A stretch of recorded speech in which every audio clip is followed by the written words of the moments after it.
All right, Shalom. I want to start off by giving all praise, honor, and glory unto Yahweh, Shema, Shabbat, Shema, Kakodash, the bonus of the apostles and elders of Great Millstone. Shalom to all the Akim out there pushing the word in sincerity and in truth. Yeah, I just wanted to do this lesson on we still have a fighting chance, so fight. We all know that this is a fight, from top to bottom, from when you wake up to when you close your eyes, you're constantly at war. Everything is at war with itself, Even when Jacob and Esau were in the womb, they were basically at quarrels, which was a form of war. We know Jacob being, the progenitor of you so-called Negroes, Latinos, and Native Americans, and Esau being the progenitor of the so-called white race. All right. And that's the nation that reigns above us. So everything they do precipitates death unto us. So we constantly have to administer unto our health, fight for our health to get repaired, constantly fight to actually be subject unto this man's Federal Reserve notes.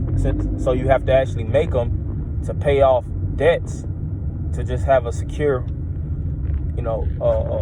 secure quarters of dwelling, Now we know those are just small things on a physical, but we know that this man is pursuing the Revelation, the 18th chapter. He's fighting for the souls of men.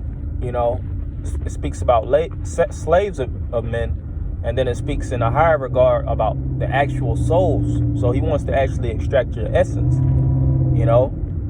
That's the down pressing of the oppressor. And he's not going to stop. He's hell bent on, taking your spirit from you, man. So we constantly have to, fight. We know that this is likened unto a race. We know this is likened unto like Paul spoke about it, like in a form of boxing. There's so many layers to this truth, and in that regard, we know that even in the realm of boxing, every day you should be punching, every day you should be exercising, all right, pushing yourself, administering onto your craft, not allowing fatigue, to set weight, nor fatigue to actually upset your judgment. You're not letting these different lower vibrations, take you off the main course, and we know that this is a course, man. This is a race. This, like I said, this is a walk, it's like a marathon race, so, spiritual athleticism is the key, spiritual stamina is the key. You have to maintain that, like the scripture says, about good works, and it speaks about having a good pattern of works. If you look at these professional athletes, they don't break their pattern. They're constantly on course, building on top of their craft. Now they might make certain adjustments, and their certain things might change within their, basically to add building blocks, but the core of the essence is still there. They don't. That's why the scriptures speak about this also being our first love. So the core of this truth has to always be there. And like Paul spoke about being a mighty builder. You have to build upon that. Taking it and elevating from that said point. And not allowing yourself, to just be, thrown down, and not allowing yourself to just be, even though you're going to fall. The scriptures speak about how a righteous man falleth 7 times, yet, he still gets up, so you're gonna misstep. Scriptures speak about misstep. You're gonna do things where, you're gonna slip. You're gonna misjudge. You're gonna do things through youthfulness. Scriptures speak about even that. Flee youthful lust. And it speaks about not letting the don't let your iniquities lift themselves up, neither let sin bring you down. You know, so you know you're gonna become familiar with you know your hell, and you're gonna have to take your hells, but those are the blows, man. You know, just like in boxing, the more blows you take, the harder it is to maintain your form.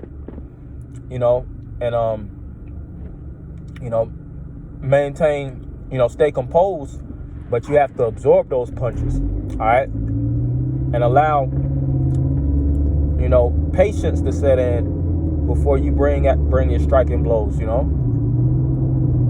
and you know, the Most High every day is an opportunity. You know, you got to be like a spiritual opportunist, you know, opportunity to become better, smarter, stronger. You know, I seen this one Jake on a social media. You know, like every day he wanted to become harder to kill, harder to tame, you know, harder to control. You know, from Esau's lenses. And I was like, yeah, that's pretty spiritual right there. You know, and I was thinking about this, meditating on this earlier, about how every day, you know, we get to jump into these waters. You know, it's just like, you know, Bishop here, Tazwell, had a dream about Elder Monatazak, you know, being in a dream, and brothers had to jump into a lake, you know, and the lake was filled up with gems at the bottom. You know, every time brothers had jumped into the waters, you know, they pulled out a gem, you know, and it was adding to basically like a building board. You know, and everybody matched a piece, but it was still a lot of gems that had to still be put, you know, and completed. And Elder Monatazak was, you know, screaming in the spirit, you know, y'all brothers keep going, you know, y'all getting there, you know, just being a spiritual, you know, advisor, you know, and brothers kept pushing the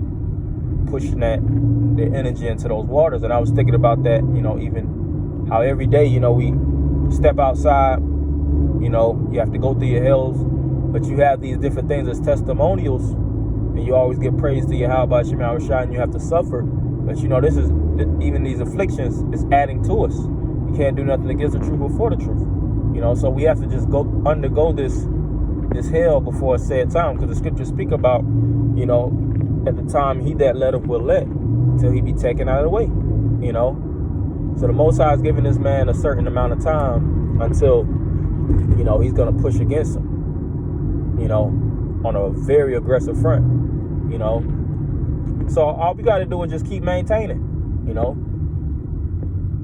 because at the end of the day, we know that this is war.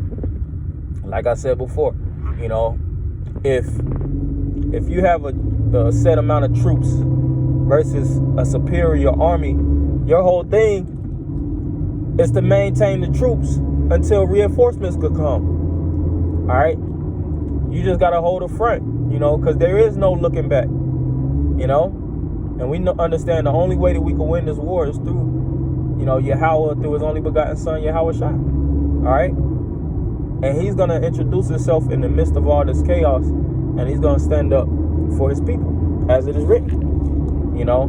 So, you know, I didn't want to make this too long.